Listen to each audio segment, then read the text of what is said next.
What kind of a show are you guys putting on here today? You're not interested in art? No. Now look, we're going to do this thing. We're going to have a conversation. From Chicago, this is Filmspotting. I'm Josh Larson. And I'm Adam Kempenar. Sleeper hold, sleeper hold. Yeah, but I'm serious. No one gets out of the sleeper hold. Vern, there's something on your neck. Yeah, right. I'm not falling for that one a chance. No, Vern, there is something on your neck. It's a leech. Leeches! Oh, my God! Rob Reiner's death in December had people reconsidering the director's run of era and genre-defining 80s films. This is Spinal Tap, The Princess Bride, When Harry Met Sally. Reiner was also behind the coming-of-age classic Stand By Me, which returns to theaters this month for its 40th anniversary. Our review plus The Bride and Filmspotting 40s Madness. That and more ahead on Filmspotting.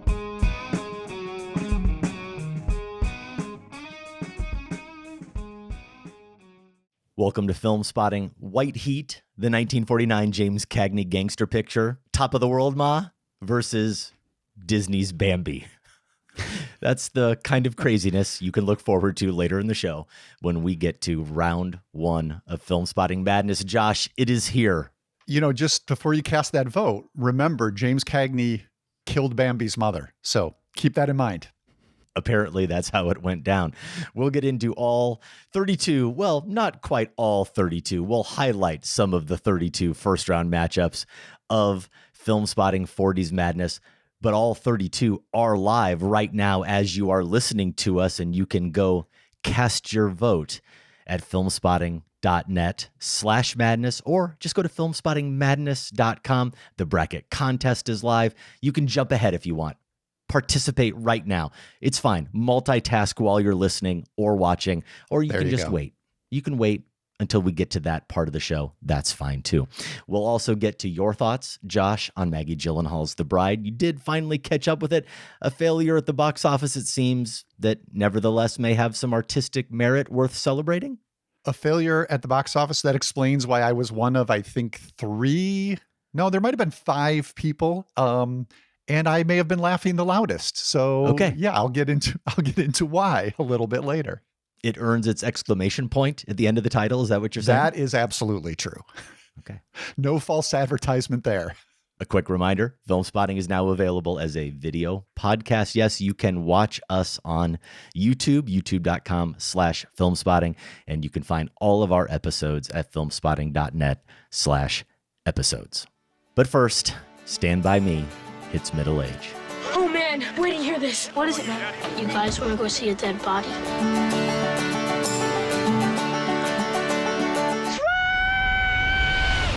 On December 16th, 2025, the New York Times published an essay by Stephen King in which the famed author details how, in a Beverly Hills hotel room in the fall of '85, he thinks, Rob Reiner showed him the body. Yes, the studio made the call later to change the title.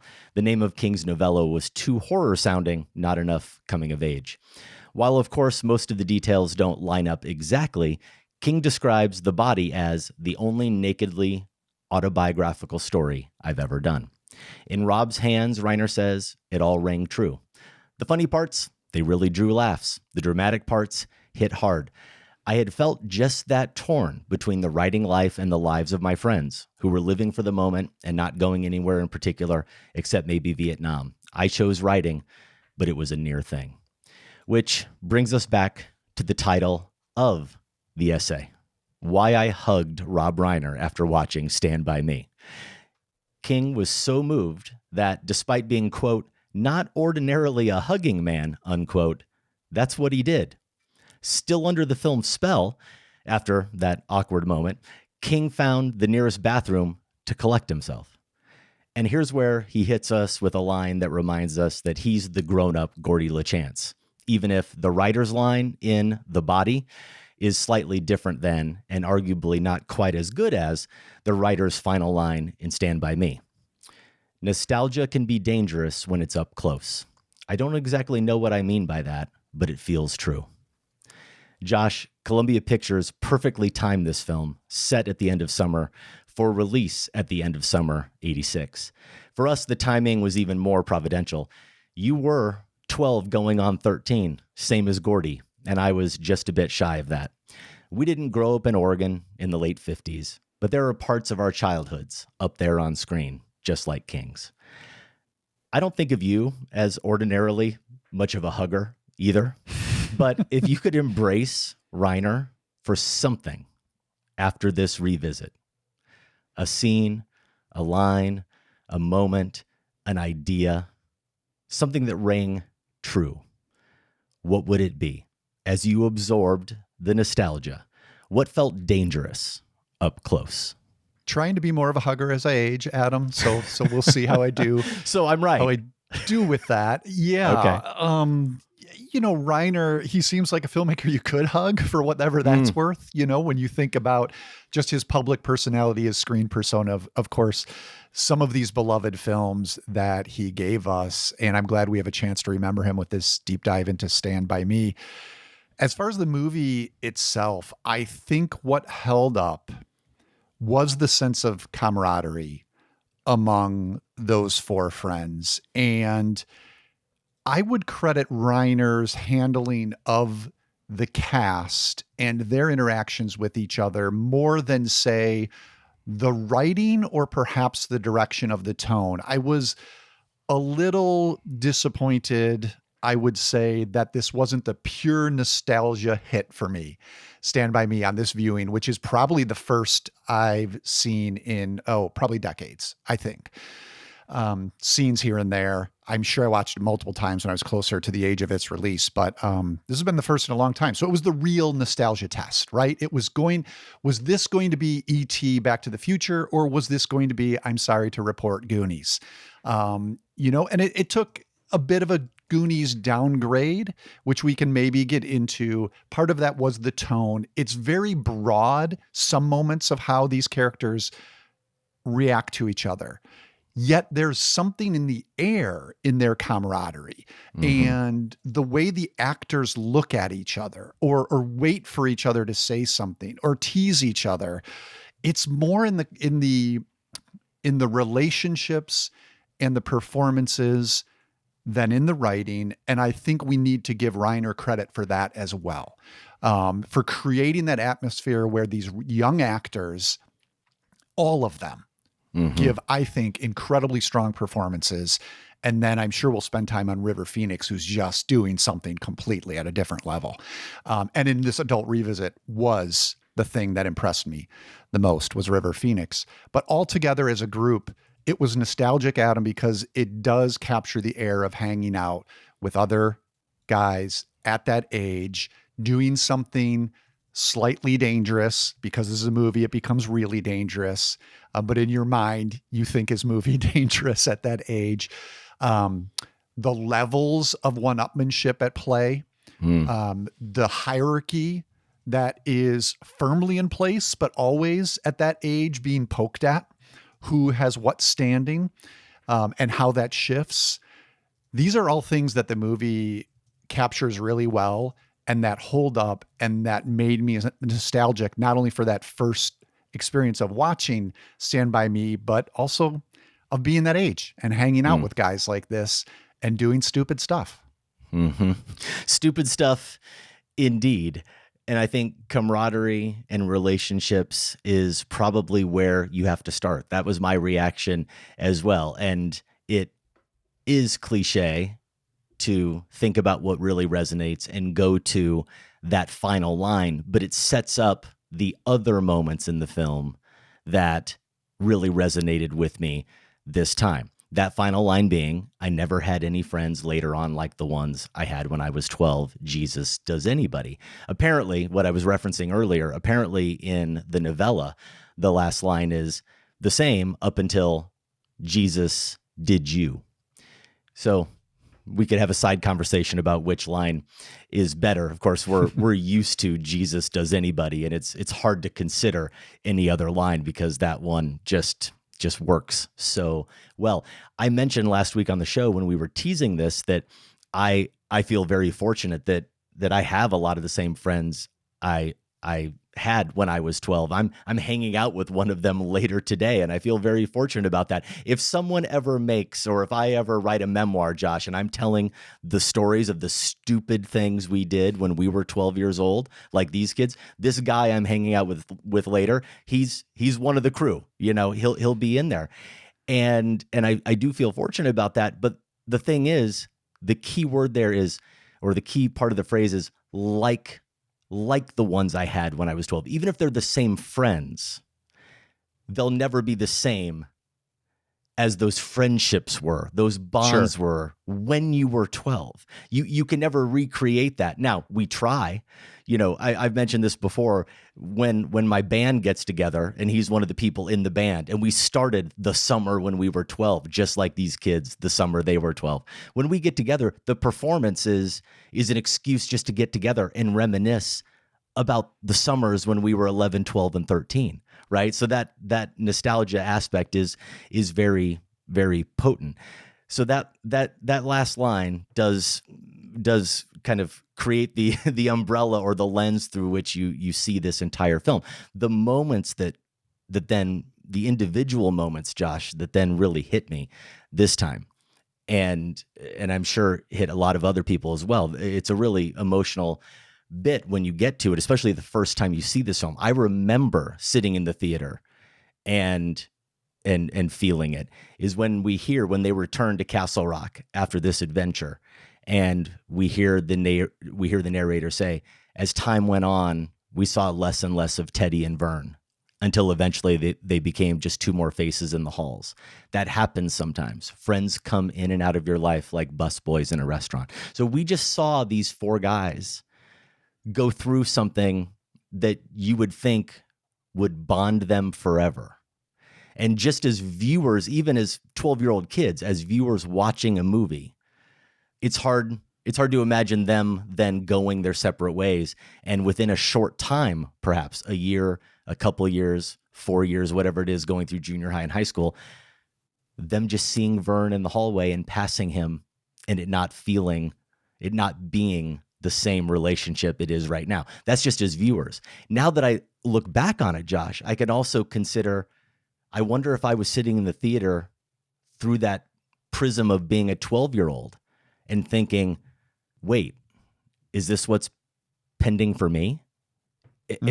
Is this true? Is this narrator's wisdom, which is what it certainly feels like, and we can talk about this as it comes from Richard Dreyfuss and the way he's intoning it. Is this true? Is this knowledge that I will someday have to face? And these guys that I feel so tight with, are we going to end up just like Vern and Teddy and these guys, separating as we go through junior high and we go through high school and go on into adulthood, and the sadness of that part? And the last one I'll give you is maybe what is overall the most magical scene in the film, which is the campfire moment, that first night where they all hang out together. And here it's a line again in the narration where he says, "We talked into the night, the kind of talk that seemed important until you discover girls," which is a great line. It nails it perfectly. That's exactly what it is for young boys. But then we see some of that and we hear some of that. And I'd have to spend more time, Josh, thinking about what our versions of those conversations, debating what goofy really is and things like that. Like what were our mid-1980s parallels? But we had them. We of course had them. And we had those types of conversations in those exact same types of moments. We were just on the cusp of true adolescence, of going into young adulthood. And we had those kind of completely superficial conversations that in the moment seemed like the most important thing in the world. Yeah, I mean, the equivalent to Mighty Mouse versus Superman might have been with my friends. I mean, we're gonna sidetrack and blow people's minds here, but Indiana Jones or Han Solo, who would win? I mean, if it had to come down to it, that's a good sleepover night conversation. You don't need anything else but that. While we're on the subject of what it was like to watch this at the time and be influenced by it, affected by it, one thing I was curious about, rewatching this and hearing all of these phrases that these guys throw back and forth to each other as kids. Boss. Were these invented for the movie, or are these actually 1959 phrases? So I'm thinking of, it's so funny I forgot to laugh, suck my fat one, candy ass, your ass is grass. I mean, no, that seems like 50s. All legit to me, well, Josh. They took over Recess, is all I can tell you, is after Stand By Me. Like, these things were thrown around. And particularly, I remember, the skin it, where one guy puts his hand out and the other guy just kind of slides his hand over it. Yes. I was doing that with friends after this movie. That might have been the biggest thing we stole from Stand By Me. And just, I want to say, boss was the word that Vern says a lot. It's so boss. That's one we took. And the other thing he says that I don't know, it had to be, because King says, he took it from his life. I'm guessing this is verifiable and true. But the thing Vern only says a lot is sincerely. I'd love to know whether or not there were really kids running around in the 50s so earnestly saying, no, sincerely. Maybe. Cracks me up. Yeah. Yeah, so that was definitely a nostalgia hit with that. And I think the other thing is that it started to explain to me, when we've talked music and growing up with music on this show, I've mentioned this odd thing that middle school is where I got into oldies. So at that point, it would have been like 50s and 60s music. I always attributed it to my best friend at the time's older brother, who was obsessed with the Beatles and had, the double album best of cassette tracks. And we listened to those over and over. And I thought, that was why I was listening to, Magic 104.3 with Dick Biondi here in Chicago. It was probably Stand By Me as well. Just all of these classics that are wall to wall in this movie must have fed that interest. And so I feel a little less weird now about being obsessed with oldies as a middle schooler, now that I've located one of the other reasons. So yeah, just nostalgia. It's an interesting as a nostalgia piece, for different eras in different ways. So we have, oldies fueling kids in the 80s, fueling this story that's set in the 50s, and the lingo, being passed on to another generation. It's like Stand By Me was this jump, this bounce from one generation over to the next that should have never been using any of this lingo.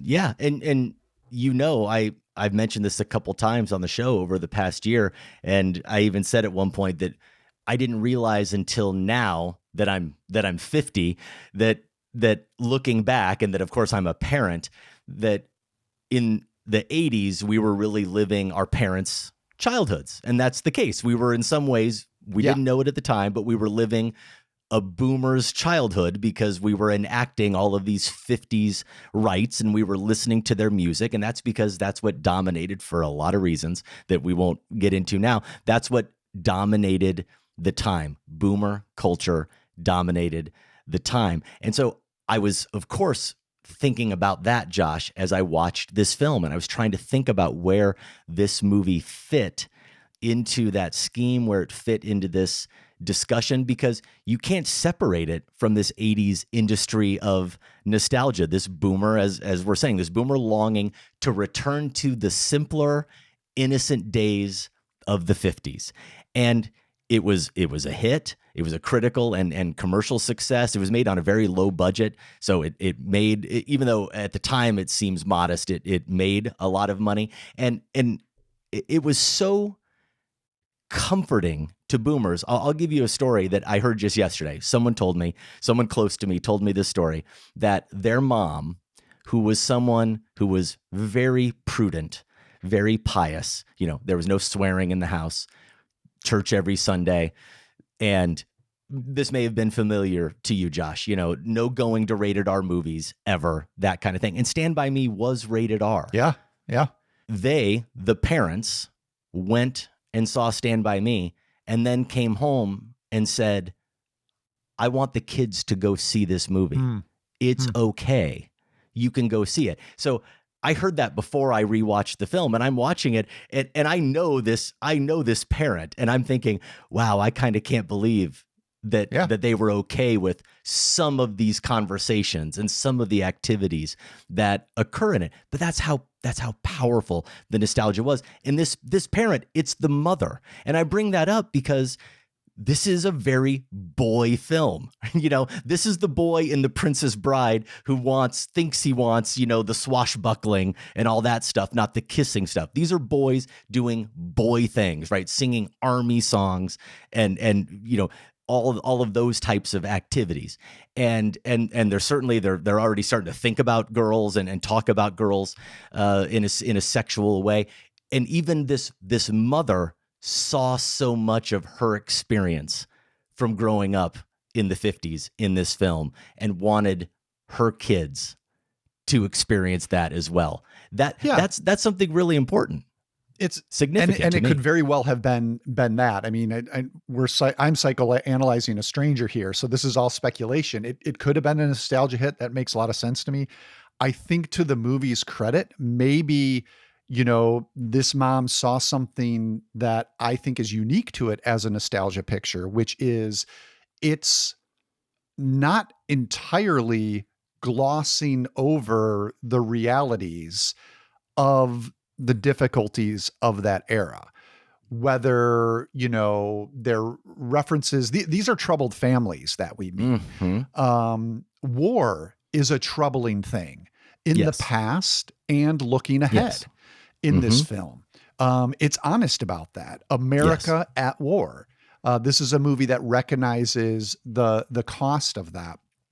So I think that it, in its own way, both fuels nostalgia for an earlier era and complicates that earlier era. That is rare for this period that we're talking about, for the 80s, for some of these boomer movies. We're on the same page, Josh. Yeah. That's what I think stands out to me about this film, and that's at least my initial hypothesis about this movie, and one of the reasons why it still stands up, or it stands up to the test of time. It feels different to me for the reason, or the reasons that you're saying.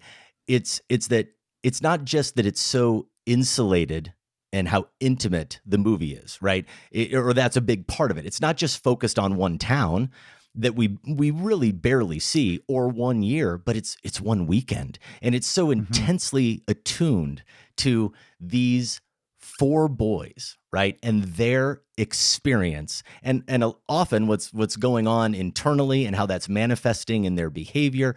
And it isn't suggestive, or as suggestive, about what this period as a whole may or may not have been like, even though there are those allusions, those direct allusions to some of the troubling things that you mentioned. But there's something else that I at least want to throw out there, and that's that so many of those 80s films that this was their milieu, or what their stock in trade was nostalgia. So many of these films function to borrow a phrase from Terrence Mann in Field of Dreams, to remind us of all that was once good and could be again. We can do it, America. Our country was once great. That was the model, an illusion. We can make it great again. Also an illusion. And look, Stephen King even says in the New York Times article, in the first paragraph, he's describing the setting, saying, I think it was fall of '85, Beverly Hills hotel room. He says he can hear a rock and roll band playing somewhere in the distance. And he says, that band was pure 80s. The movie allowed me entry to another, more innocent time, 1959. Now, whether or not he's being a little coy, he knows we all think of it that way, so maybe he's winking at us a little bit, or maybe he's being completely sincere, Josh, and that's how he sees it, as it was a more innocent time. That would make sense. It was his childhood, and it would make sense considering the movie we see on screen taken from his book. So even he sees it, as a more innocent time. But there's just no triumphant spirit here. There's no victory. There's a melancholy about this film that isn't just at the end, that runs through the entire movie. Whatever this once was that we see in Stand By Me, it's not coming back. It's not mourning in America. This feels like a eulogy by the end. Why do you have to die, Chris? Why did Denny have to die? Why?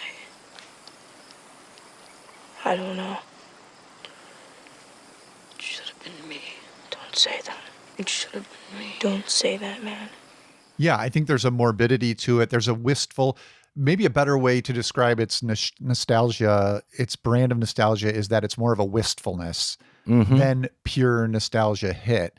And again, to go back to this, this mother who wanted her kids to see it when it came out, maybe she's picking up on that more realistic sense of the American past because, women at that time were shut out of the good old days in ways that men weren't. And so maybe there's someone who has a more clear-eyed memory of it and appreciates the clear-eyed memory that Stand By Me offers. And I also wanted to throw in terms of what someone like this person might have been thinking about is, as a mother of boys, this is a unique depiction of boys at this age that in today's terms, we would say you would not describe these kids as toxic males in waiting.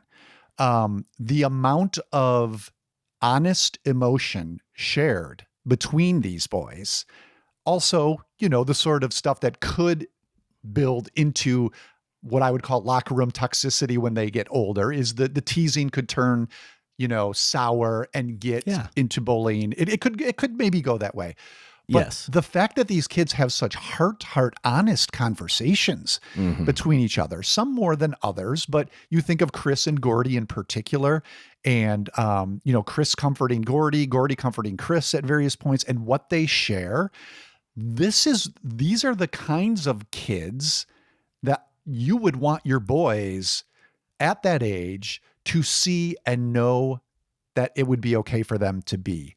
That yes, they can have fun, causing trouble, running around, but they could also share their feelings with their friends. They could talk about what's bothering them with their friends. And so I could see as a mother, whatever my other concerns, seeing a movie like this and like, let's get these kids in front of my kids for what's possible in terms of emotionally relating with others, because you don't see that in a lot of other movies. So I think that's something that is, again, probably to the credit of King in including that in the original story, and Reiner in making it kind of where we started, a point of emphasis in allowing this young cast to have moments like that. And then these young actors rising to the moment.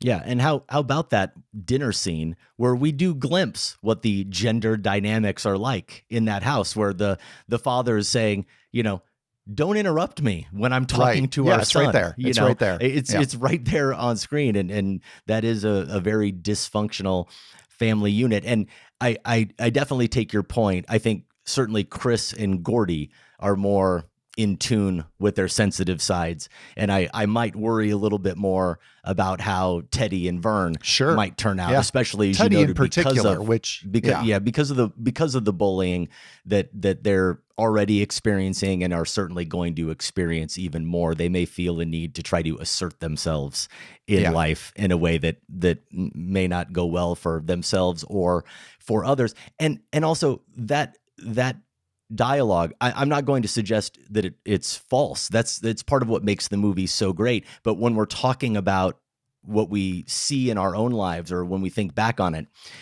what resonates, I don't know that I can find a corollary, Josh, in my life. Now, fortunately, I can say at that time, I never had a tragedy in my life like a sibling dying. I never had anything like the level of Gordy. So I can't directly relate. I don't know that I remember a moment when I was 12 where any of my group of friends shared something that personal with each other, right? Where we really bared all, where we cried in front of each other. I don't know that ever happened. It could have happened. I think it probably could have, because we were that close, but it didn't. And that's one of those examples, I think, where this film feels in the best way like a movie, and it feels true to those characters. It feels heightened emotionally. And I think actually this film, one of the things I noticed watching it is that, and considering other Stephen King things that I've read and other adaptations that I've seen, what I love about it, in a way, honestly, one of the things I really appreciate, Josh, is how it balances how truthful, how rooted in in real events. You know, it seems like I can believe that someone who conceived this based this off of things from their life. I can believe all of that watching it. And at the same time, a lot of it feels like fiction, like the way we think of the 50s. Like, think about the adventures they get into. The train dodge. The train dodge scene is like something out of Indiana Jones. Yeah. They have to escape Chopper, right? There's a gun. There's a body. When they go into the forest, The Princess Bride is going to come out 1 year later. When they go into the forest, they call it the Royal. And they stop. The four travelers stop and they look at the forest and they go, you know, behold the Royal, and it's ominous. And they're like, are we really going to go in? And Vern doesn't want to go in. And then what happens? There's a swamp and it's treacherous and there's leeches. You know, it's like out of The Princess Bride. It's the fire swamp from The Princess Bride. And Josh, there's characters named Ace and Eyeball, and there's a game of chicken on the road that's actually really intense, you know? And I mean, I don't know how many people grew up in the 50s actually knowing anyone named Ace and Eyeball. That's straight out, you know, when Gordy calls him a cheap dime store hood at the end, that's what he feels like a cheap dime store hood out of a pulp novel from the time. So it feels both exactly like a 50s that really existed and also a 50s that only existed in fiction and in our imaginations. Yeah, and I think maybe it's the balancing act there that I was talking about earlier in terms of tone management, where we do get that heightened, broad, almost juvenilia, and then we get this very mature adult perspective. I think Princess Bride, actually, Reiner threads that needle a little bit better in making a storybook movie for adults that is consistent to its own self all the way through. I agree with you, what you said about, you know, as close as you were with those friends at that age, you don't know if you would have those conversations. I don't think I did. I think in that sense, the movie is aspirational in ways, but not unrealistic. I'm sure other people probably could say that they had those conversations at that age. And so, yeah, there's an aspirational element to it. The reason it works in the movie, for me, I think goes back to those performances. So I don't know if we've mentioned yet Will Wheaton by name as Gordy, River Phoenix, I know I mentioned as Chris, but yeah, Corey Feldman as Teddy, and then Jerry O'Connell as Vern.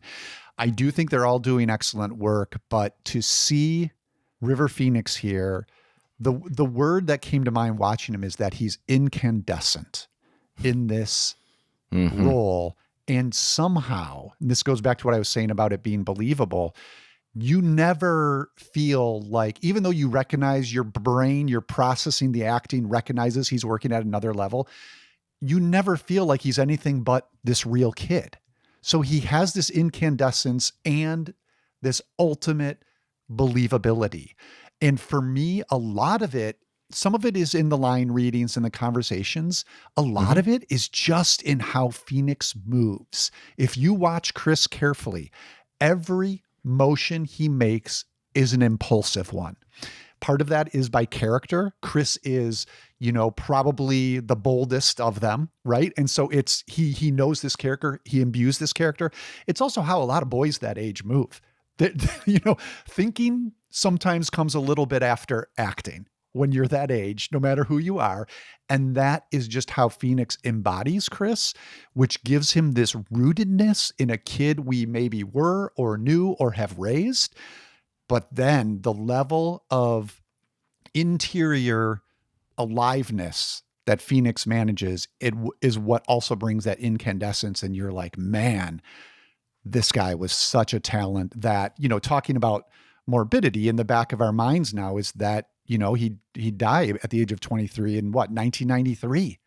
I mean, think about how quickly that was after this, which adds this meta layer to what I think the movie is honestly already interested in is like 100%. Mortality. That was a little bit of a surprise. And I know that may seem silly to say when the movie is based on a novella called The Body, and the entire premise of the film is that they're looking for a body. But I was a little bit surprised, Josh, by how much death hangs over this film. And it really makes sense when you think of this truly as a coming of age film, not just as a, hey, we're young kids it's our last kind of summer adventure before this transition into junior high. No, they're really wrestling with the big existential subjects over this weekend, right?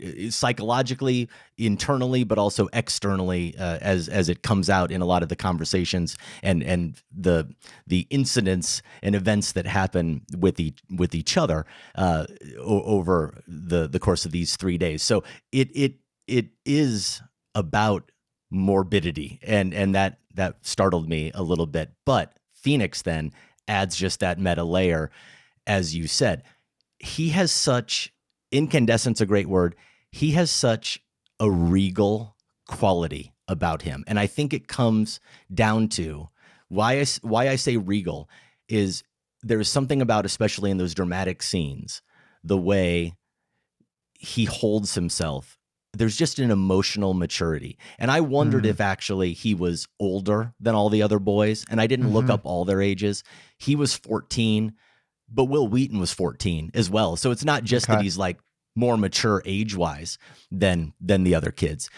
Believability is the word you used. And I think that believability and that maturity comes back to the fact that I believe that the character, not just River Phoenix, the actor, I believe that the character has earned that maturity based on what Chris Chambers has witnessed in his life. Been through, yes. Yep. What he's been through, what he has experienced. And it's enough that he has a certain composure about him that the other kids don't have. And you wonder, now some of it, that regal quality, you say, well, that is just, that's the character. That's how it's written.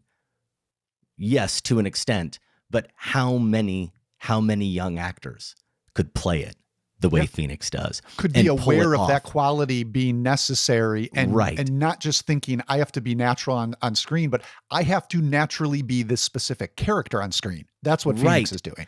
And believably pull off moments like those campfire scenes and others where he is the same age as his friend Gordy, and he takes on the role of father. He becomes a father figure to him, and we as viewers believe that. We understand that he has that kind of emotional maturity. So there is the way the camera, and it's not because the camera itself, it's not that Reiner is doing anything different with him that he doesn't do with the other actors, but the camera, the way it beholds Phoenix, the way it holds Phoenix in the frame, and the way we watch him is different. It is different. Just suppose that I told the story. Me, Chris Chambers, kid brother to Eyeball Chambers. Do you think that anyone would have believed it? Oh. And do you think that would have dared tried something like that if it'd been one of those douchebags from Up on the View if they had taken the money? No way. Hell no. But with me?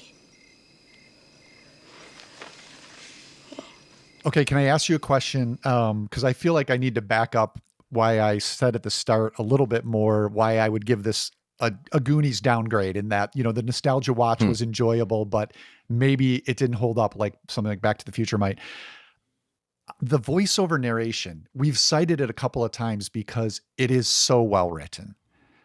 It had to have been irresistible to Reiner, and you almost had to use it as a framing device at the very least. I did find here that it became a crutch, and again, understood the impulse to do it, but it is a classic example for me of the telling rather than showing as a movie. And if Reiner had been able to find ways to reveal the interiority that these lines speak of filmically, that might have made Stand By Me a movie that would hold up even more for me, looking at it again now as an adult. And I was thinking, Adam, it's interesting, you know, as I was trying to process this, I thought about, well, you know, we have this whole sequence, the Gordy's story of the bullied boy who gets his revenge at the pie eating contest by making himself sick and throwing up so that everyone in the crowd throws up on everybody, right? Highlight, as a 12-year-old, highlight of the movie. And I was thinking in terms of this narration element, you know, that's a good example where Reiner is showing us, not telling us. And maybe more of the movie could have been like that. But then I realized, actually, that whole sequence, which is entertaining, don't get me wrong, actually doubles down on the voiceover narration because we have young Gordy narrating what we're actually seeing in this imagined story. So it almost kind of further proved the point to me, or the instinct that I had, is the narration is maybe a little bit much. And there's a whole other element tied to this where I do think this relates to your setup where you're talking about King describing how this was his wrestling as a kid at this age being a writer. I did find the whole writer framework to be a bit self-aggrandizing here, in that so many scenes about Gordy needing to be encouraged about what a good writer he is and how he's going to do great things when he grows up. I do feel like that's a little tangential to what is best about the film and almost unnecessary. And so it's all wrapped up in this ball of the voiceover narration that maybe, maybe it worked better for you and you didn't find it to be as much of a crutch. Well, of course, I'm a sucker for meta stories about burgeoning artists, and I would defend it. I would try to defend it a little stronger, Josh, by saying that, he asked Chris at one point, am I weird? Everybody has the thing that makes them weird. And I suppose you could argue that one of the things that makes Gordy stand out, is that he's got a brother who everyone, it seems, in town and his parents preferred, who has died. But the other thing is, what really makes him weird is that he's an artist. And so he needs that thing that makes him different. And so that feels appropriate to the story to me in a way that doesn't just feel tangential. I think I'll let you try to explain what you mean by the interiority, and maybe we're on the same page. So I'm going to agree with you potentially on where the narration maybe doesn't completely work, or where it isn't applied as well as it could be, perhaps. But since I know you're going to be negative on it, I'm going to say something very positive about the narration. Okay. There is something here's the nostalgia part for me, I suppose. There is something so comforting to me about Dreyfuss's voice. I think he was my first narrator. I was 12 going on 13 the first time I saw a dead human being. It happened in the summer of 1959. A long time ago, but only if you measure in terms of years. I was reflecting on this. I was searching for movies that were notable for their use of narration, that were released in the window that I was born in 1986. And I was definitely too young for Days of Heaven, Apocalypse Now, Blade Runner, Rumblefish, Taxi Driver. And, before my time, but I could have seen on VHS, Badlands, A Clockwork Orange. Nope, too young. Wouldn't have been able to see those. Obviously, that goes for classics like Sunset Boulevard and Double Indemnity too. Now, I would have seen A Christmas Story a dozen times. I would have seen Fletch a dozen times. But I think if you asked me even before this rewatch and before thinking about the narrator and how it functions here, if you asked me to just kind of close my eye, do an exercise, close my eyes and just imagine the sound in my head of what a movie narrator sounds like, it wouldn't be the cliche answer of Morgan Freeman. It would be Richard Dreyfuss.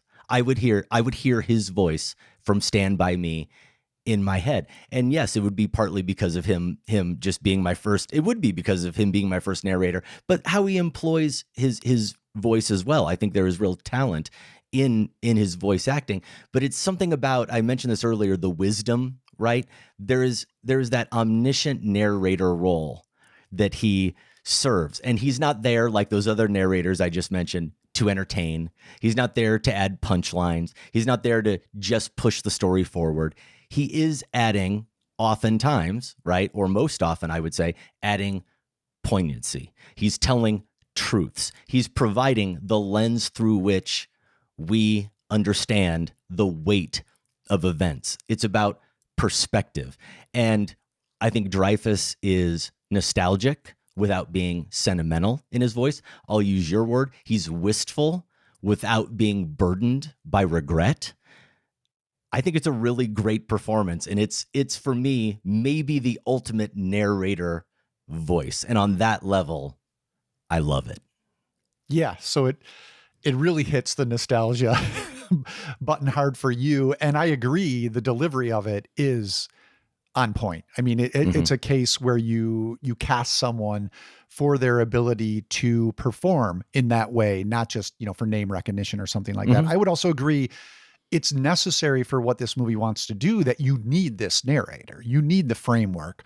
For me, it's a matter of how often and exactly how he's employed. And maybe, just the one example I would give, since you cited it already, is again, around that campfire scene, one of them, I think where it's introduced, and I forget exactly the moment you called out, but he's describing what you talked about at that age before you talked about girls or discovered girls, right? Just a line like that. You could have, again, because these performances I think part of it for me, why it feels like a crutch is because it's all right there in the performances and the way Reiner is guiding them, that there could have been a way to show us that with perhaps even the camera, doing something interesting with the camera, but certainly with the performances, rather than have the narrator spell that out for us in that sequence. But yeah, I don't think overall it's a mistake. I think it's a necessary framework. It's just how often and in what ways it's actually employed.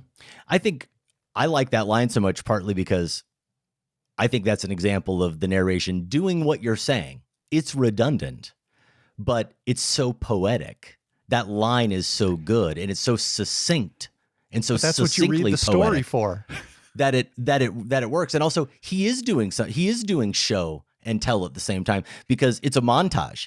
It's editing with little dissolves going between each boy, sharing those moments, talking about Goofy, and they're going between those different conversations. So he's doing both at the same time, which is why I said it's redundant. But I love the line, and it's just pithy enough that I think that's what good narration can do.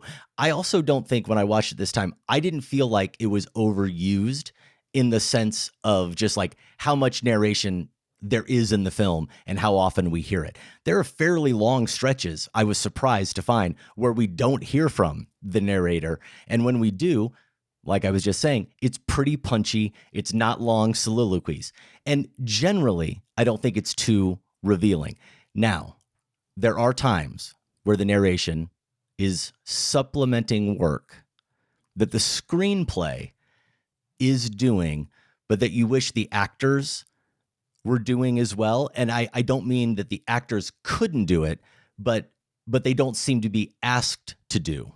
And I'm thinking specifically of moments for Gordy that are obviously crucial to the story because it's his story and this is his through line from beginning to end.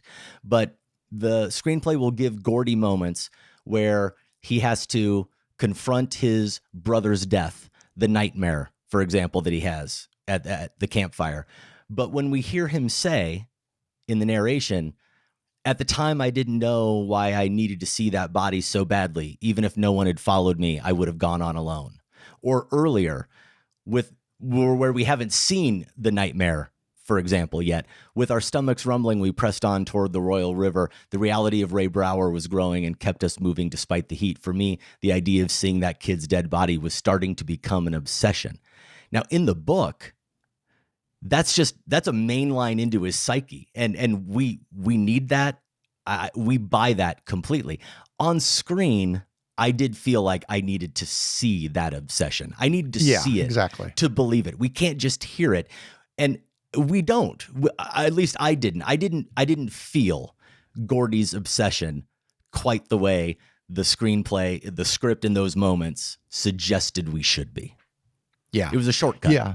I think shortcut is a good way to describe it. I think there's a lot of those, but again, they're irresistible lines. So I can see why Reiner was very tempted to include as many of them as he could.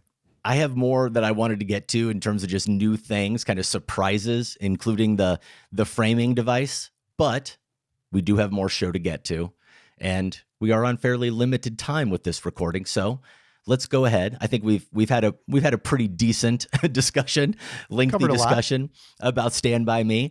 And, we have more shows to record, Josh. So There will be more podcasting to do, and we can talk more about Stand By Me if we would like in the future. We will go ahead and call it there. Stand By Me is available VOD on most platforms. It is getting a limited re-release next weekend on the 27th.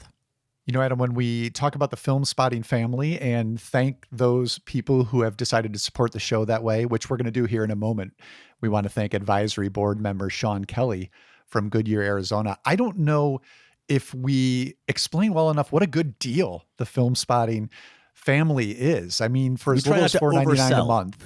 I mean, we gotta sell this. $4.99 a month. Here's what you're gonna get: bonus shows, ad-free listening, not an ad in your experience of Filmspotting. The family Discord you can communicate and connect with and talk about Stand By Me all you want with other Filmspotting listeners. The newsletter Sam writes every week, and then pre-sales and discounts, a little more about how that comes into play later in the show, coming up soon here for us. Now, that price, $4.99 a month for all of that, it could actually be less because it's discounted if you decide to pay the annual price. That's it. And if you want even more value, now I really sound like a salesman, for just $69, Josh, or $575 per month. So we're just going from $4.99 to $575 if you price it out. You get complete archive access as well. So over 1,000, and actually with all the bonus shows, additional content that's in there, going back to the old app bonus episodes we used to do, we're talking like 1,200 episodes. You get access to all of that in Spotify or Apple or whatever podcatcher you use. So for just 76 cents more per month with an annual Family Plus plan, you get the archive access and all of those benefits. If you're interested, go to filmspottingfamily.com. Commercial over. But we still want to thank Sean Kelly. Yes, we do. Goodyear, Arizona, for being not just a Filmspotting family member, not just a Filmspotting Family Plus member. That's right. Sean is actually an advisory board member. He's our boss. He's essentially our boss, gets to tell us what to do. And yeah, at that highest level, Sean also shared with us how he found the show. Browsing the iTunes film and TV charts back in 2008 when I discovered the wonderful medium known as podcasts. I can't remember the exact episode that got me started, but the show instantly stood out as a place for serious film criticism. Anywhere you can talk Pineapple Express and La Cercle Rouge in the same episode is a place I want to hang out. That's before my time, Adam. Yes. So we're talking like episodes probably in the 200s or something like that. Yeah. Right? Sam looked it up. August 2008, episode 222. How about that?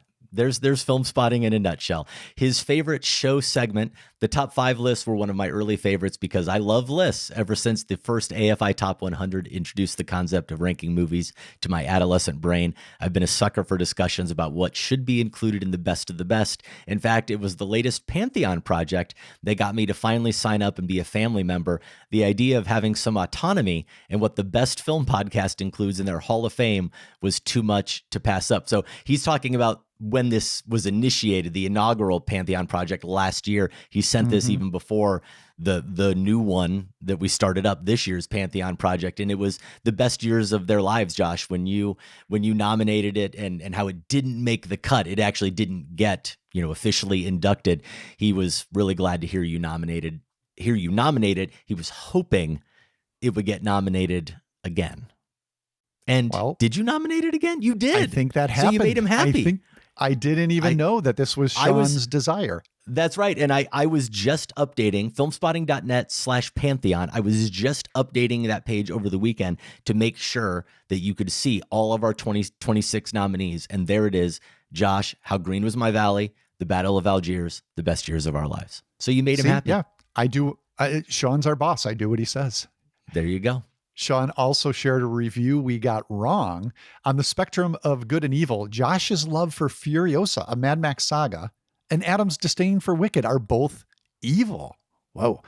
Yes, films can be good or evil. Furiosa had the one problem a good prequel must overcome. If you're going to tell me how something happened, it had better be worth telling.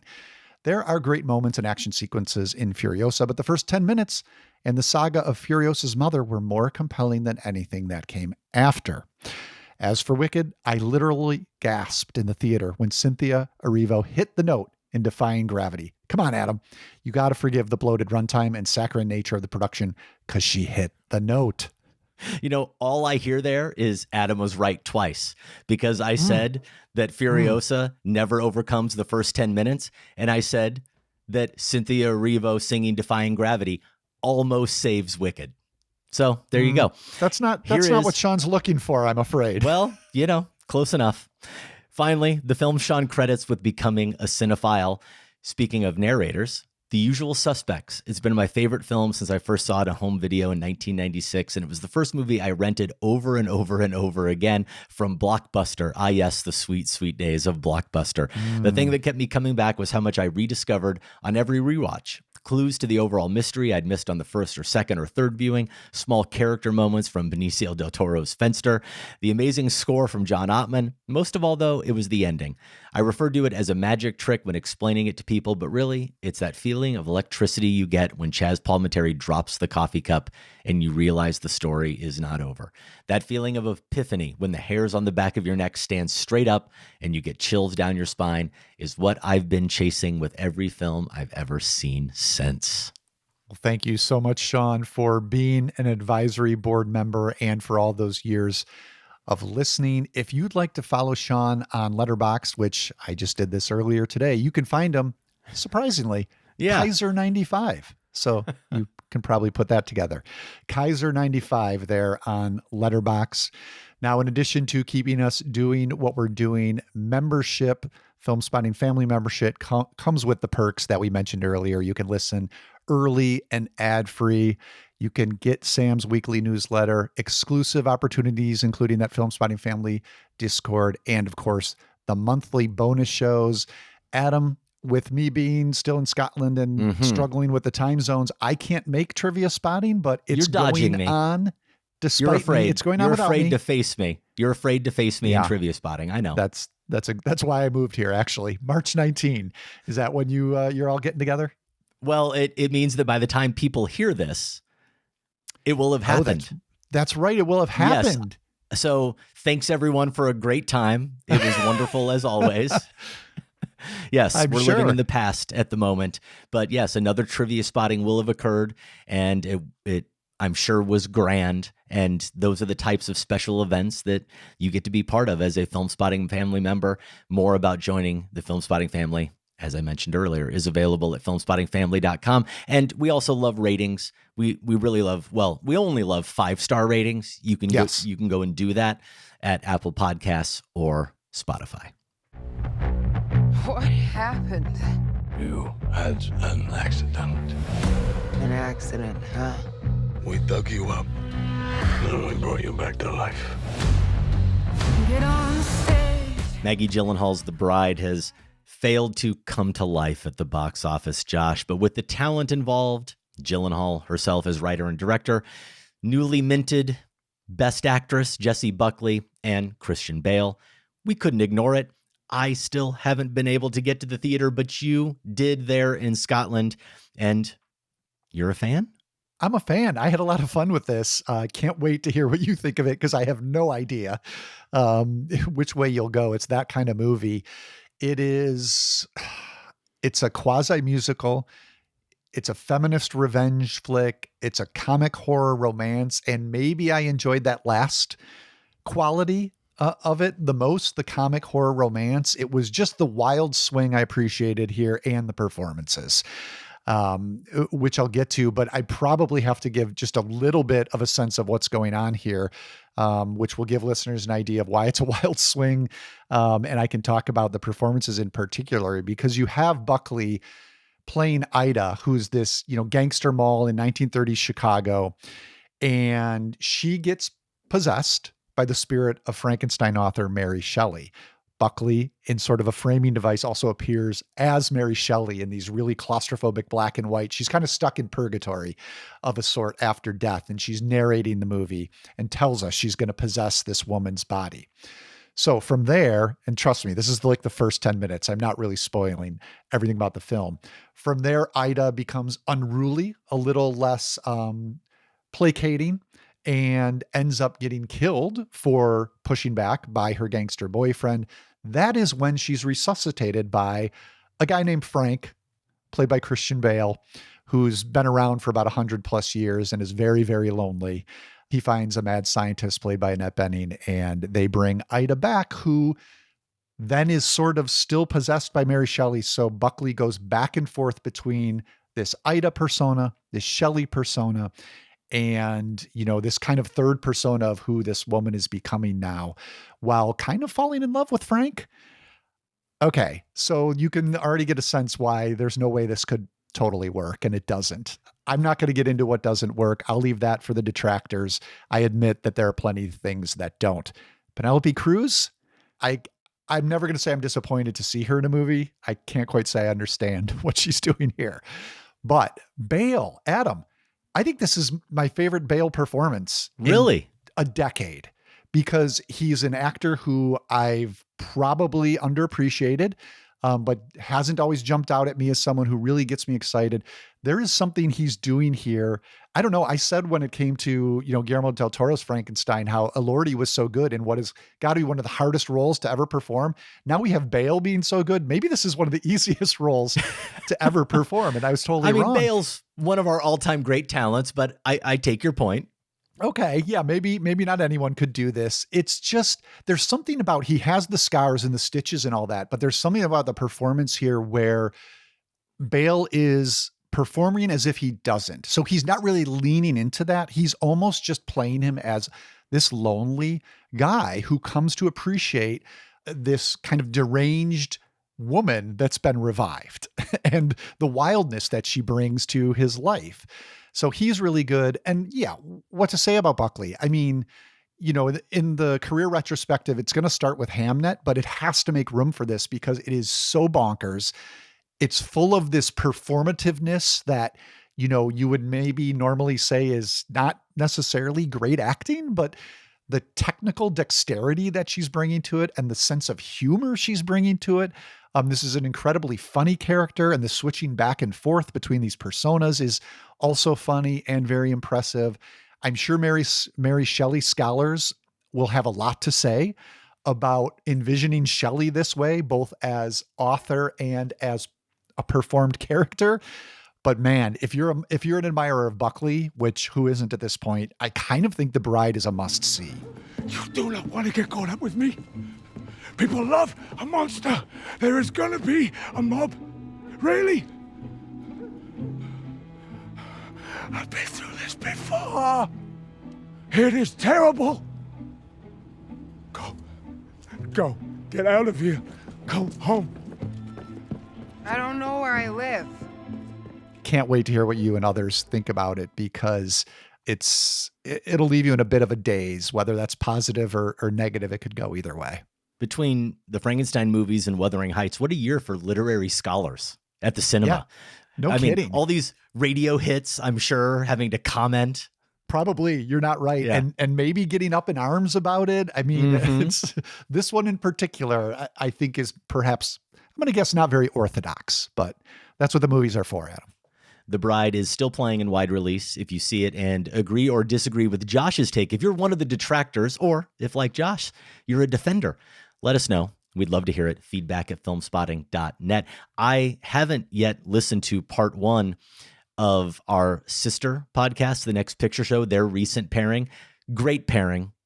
I can tell just from the trailer to The Bride that this makes sense. They've paired The Bride with 1967's Bonnie and Clyde. They're calling it Couples Getaway. I don't know. They'll probably be split on it. I'm guessing we'll get some defense and probably a lot of detraction as well. It'll be a good spirited conversation like you get on The Next Picture Show. Can't wait to hear that one. And that's a whole nother thread I didn't even mention, the Bonnie and Clyde thing, which is thrown into the mix as well.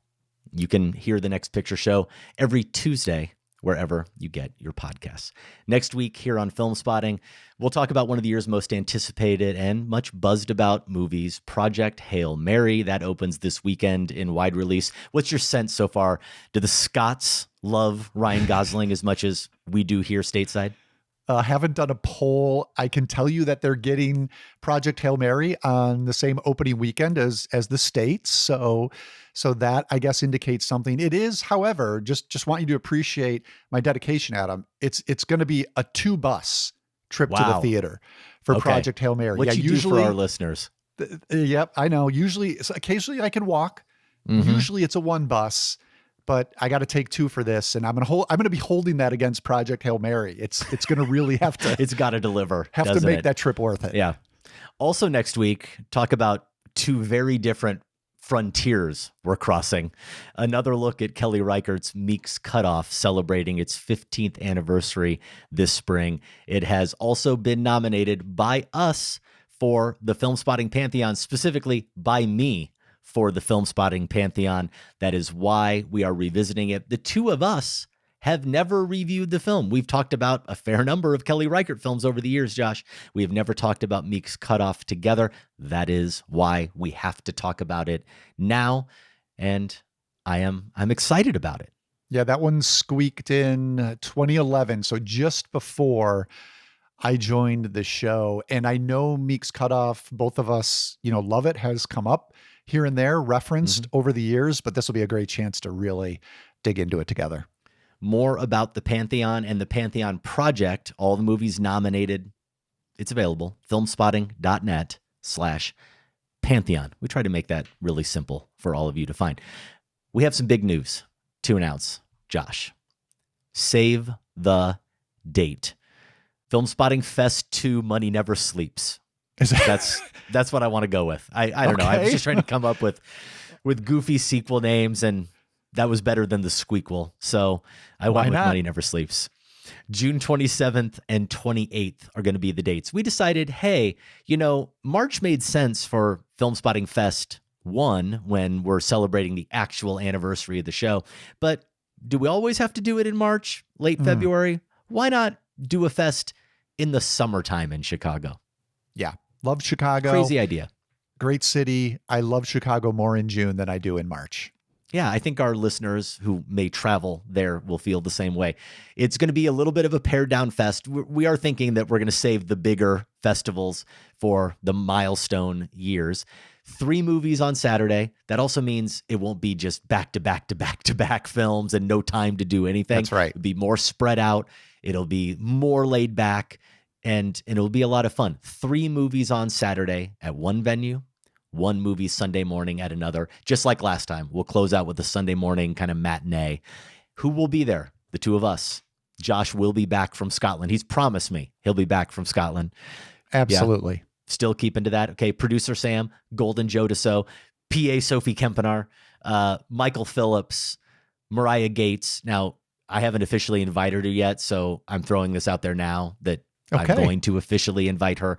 Other friends of the show and other special guests that we can't announce at this time. Now, you mentioned this earlier, or you alluded to this earlier, Josh. Remember those special benefits we were talking about for Filmspotting family members, pre-sales and discounts? You will, for Filmspotting Fest 2, Electric Boogaloo, you will get access. I like that better. You will get access to tickets before everyone else. You will get a discount on those tickets that others won't get, and family members only, they'll get a special meet and greet opportunity with us and our guests. So there you go. 2 things to do. Join the Filmspotting family, filmspottingfamily.com, so that when tickets go on sale, you can get them early and get the discount. Cheaper. That's number 1. Number 2, mark your calendar. June 27 to 28. We have a lot of information to share yet. The films, obviously, in particular, additional guests that we'll be bringing in. But for now, it's those dates. June 27, 28. Can't wait to see as many of you as possible there. Nobody else has ever danced the red shoes since you left. Nobody else ever shall. Look, I probably should have told you this before, but you see, well, insanity runs in my family. If I could only get inside that brain of yours and understand what makes you do these crazy, twisted things. Put on the red shoes, Vicky, and dance for us again. This is Sparta! 11 years of driving people movie mad, Josh. And despite this being year 11, Sam and I were still on the phone with each other 2 days ago, figuring out when exactly do we put the polls live and when do they close? I don't know. I think we've got it down now. I hope so. Yeah. Round 1 of Filmspotting 40s Madness is live. You can vote now. filmspottingmadness.com. There's also a link right on the main page at filmspotting.net.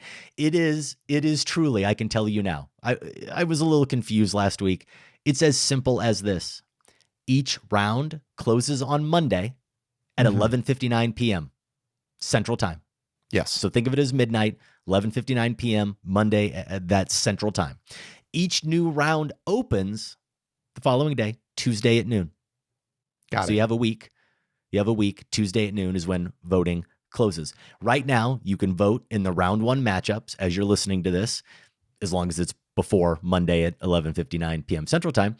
And you can enter the Madness Bracket Challenge. But you do only have until Monday, March 23rd at 11:59 p.m. to get the bracket challenge in, because obviously you can't predict the winners if the round has closed and we've announced the winners of round 1. So the prize, there are other prizes in the Filmspotting prize pack, but the big prize is the winner will join us for a top 5 of their choosing. We'll record an episode that will be a future bonus show, or as Sam has noted here in the fine print, or at least have the right of first refusal to join us. You're not duty bound. We're not going to force you. No. Have we banned Ricky from being able to win this year? Has the committee done something to take care of the situation? Dying. Everybody is dying. Now, I haven't looked yet. I mean, I could. Sam could. We could look, go into the back end and see the predictions if he's entered. I don't know if he has yet. What Josh is talking about is we have had the same person, 600, 700, 800 entries. We've had the same person win 2 years in a row. How that has happened still boggles our minds. But Ricky Kendall in the UK has done it. And if he pulls off a third, there will be an investigation. Scotland Yard, Josh, get Scotland Yard on it. Are they in Scotland? It sounds like, I don't think so. It sounds like I don't he's in our jurisdiction, I believe. That's right. That's right. We'll get on it. So we're going to dig into round 1 a little bit here, but why the 1940s? We started with the 90s back in 2018, went on to do the 2000s and 2010s. So we went forward, then we went back, 80s, 70s, 60s, 50s in order, then jumped back ahead. Best of the 21st century so far last year. Felt right. It was 2025. 2025, but yep. Now we had to keep it going. It's the 1940s. It may be the end of the line. I know some people are sad to hear that because they really, really, really want us to do the 1930s. The selection committee will ponder this and we'll kick it around, even with you, Josh, if you want to be part of that conversation. We'll see. Yeah. But here we are right now at the 40s. So as we transitioned to round 1, a couple notable play-in results. We were talking last week about Fantasia and Dumbo. Do you go with the head or the heart? Well, the head won out. Fantasia crushed Dumbo.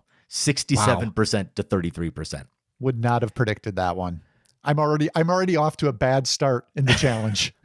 In the classic monsters matchup, the Wolfman over Abbott and Costello meet Frankenstein, Josh, by only 17 votes. Okay. Back to back best picks. How Green Was My Valley did beat Mrs. Miniver, but only by 15 votes.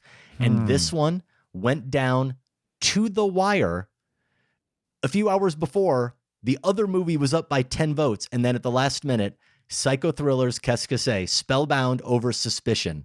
The Hitchcock thrillers. Spellbound beats Suspicion by 1 vote to advance. See, so this is your annual lesson for Filmspotting Madness. Every vote matters. Your vote matters.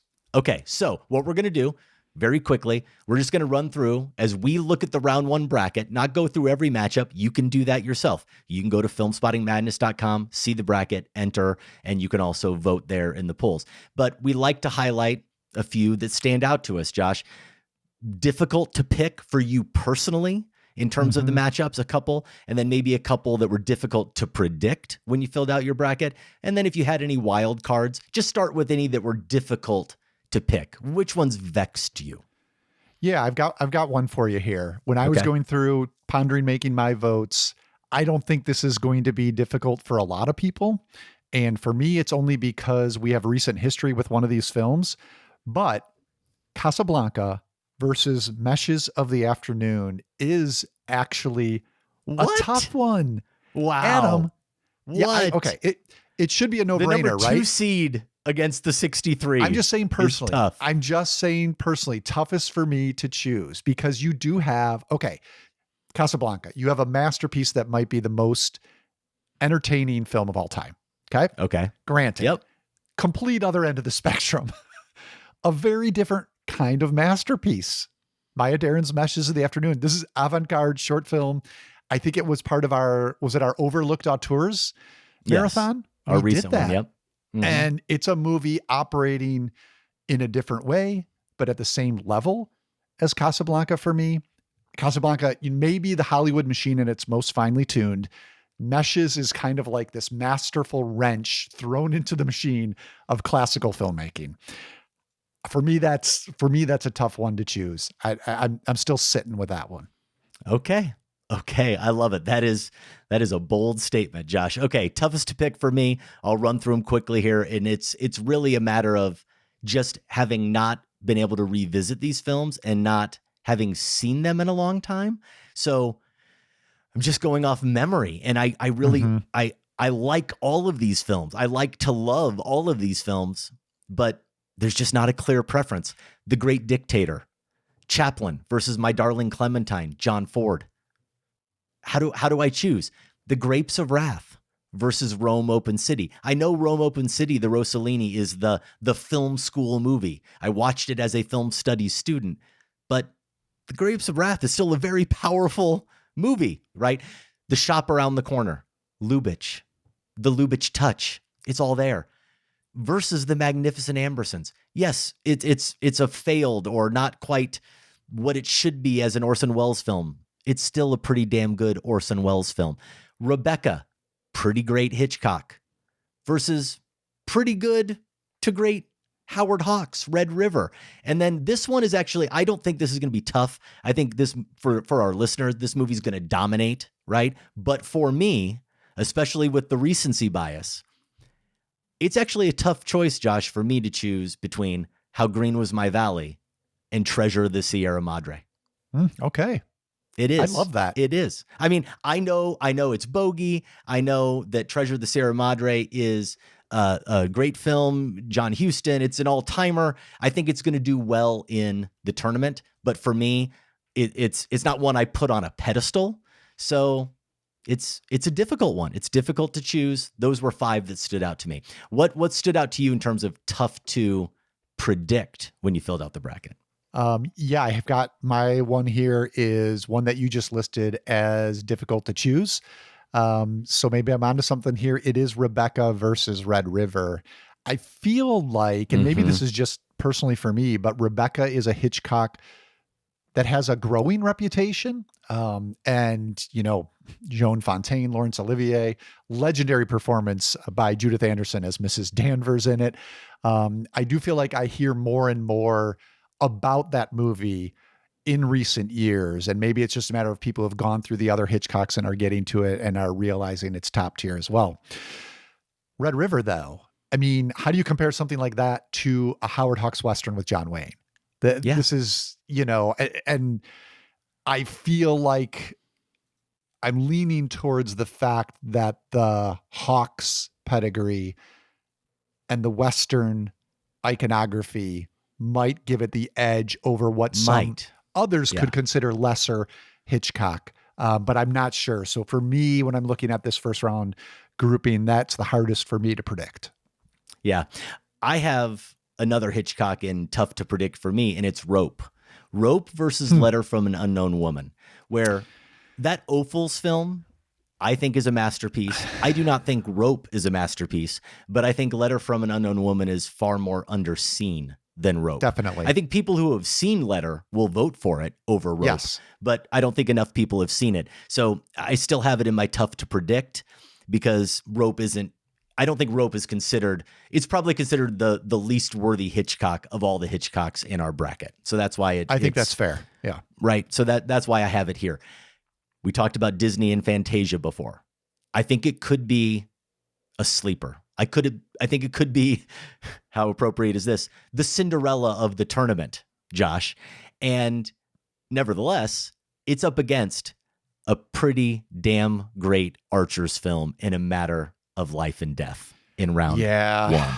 And I just don't know if the Disney pedigree and the nostalgia for Fantasia will beat out for our hardcore cinephiles an incredible Archers film, a truly incredible film. I don't know where people will go with this one. I think that Dumbo thrashing was revealing. Yes.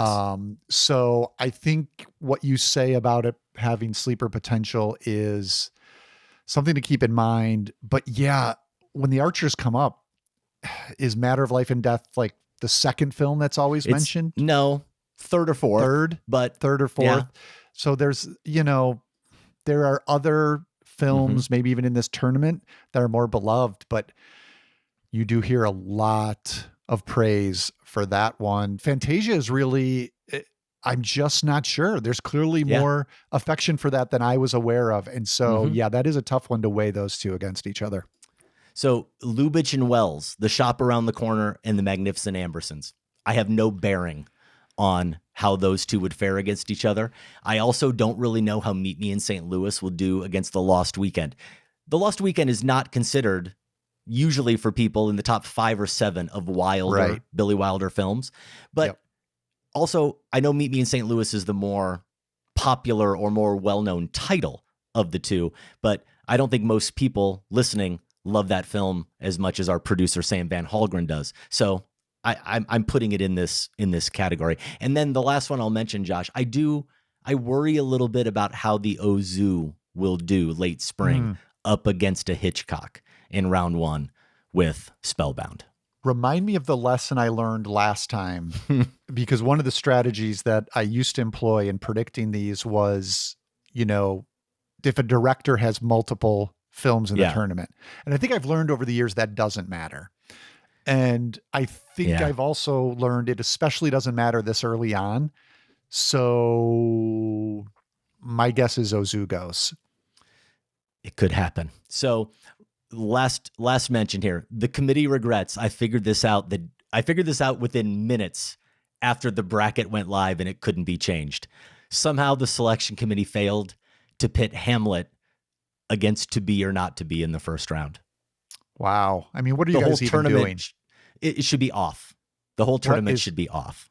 Well, I withhold all criticisms of the selection committee for fear that I might be placed upon it. So I actually take that back. I think that's fine. The upset I'm rooting for the most is Letter from an Unknown Woman over Rope. That's the one I'm rooting for the most. I don't think it'll happen, but I would love to see it. I don't know. It's the clear correct choice. And honestly, a litmus test for our listeners. So I think if that doesn't happen, you guys might have failed the test. Can I love it. Put it on them, Josh. Yeah. Speaking of, putting these in classroom terms, can I do some homework reporting? Because, yes. This is the prime reason for many of us to do Madness, is to excuse to catch up with films. It also falls into my unfortunately easiest to pick personally category. Okay. I watched Frank Capra's Arsenic and Old Lace for the first time, settled in for a fun night, was looking for something light. Cary Grant, beloved farce, screwball comedy. Ooh, it was a bit of a rough go. I have to say, a bit of a chore. Saved by Cary Grant. He is the reason to watch this movie. The double and, triple takes he offers really throughout are something to behold. He's not on the screen nearly enough, even though the movie runs almost 2 hours. It's maybe the loudest screwball comedy I've ever seen. And I allowed for volume going in. I know what I'm getting, and I usually like what I'm getting in that degree, but this one left me a little wanting. And so you put it up against, speaking of Archers, The Life and Death of Colonel Blimp. And I personally, that's not even my favorite Archers, but I was going to say, even though you don't think that's the masterpiece that I don't behold it as, that's an easy pick for you now. Certainly enjoy it more than Arsenic and Old Lace. Oof. Okay. So we can't wait to start seeing the results pour in and get to round 2. A reminder, round 1 polls in the bracket challenge live right now. They close 11:59 p.m. Monday, March 23rd. That's Central Time. Round 2 polls open Tuesday at noon Central Time. And all the madness can be found at filmspottingmadness.com. Josh, that's our show. Share all your madness consternation with us on social. You can find Adam and the show on Instagram, Facebook, Letterboxd, YouTube. He's at Filmspotting. I'm at those places as well, Larson on Film. We are independently produced and listener supported. You can support the show by joining the Filmspotting family at filmspottingfamily.com. You can listen early and ad-free. You'll get monthly bonus episodes, a weekly newsletter, and access to the entire show archive. For show t-shirts and other merch, go to filmspotting.net/shop.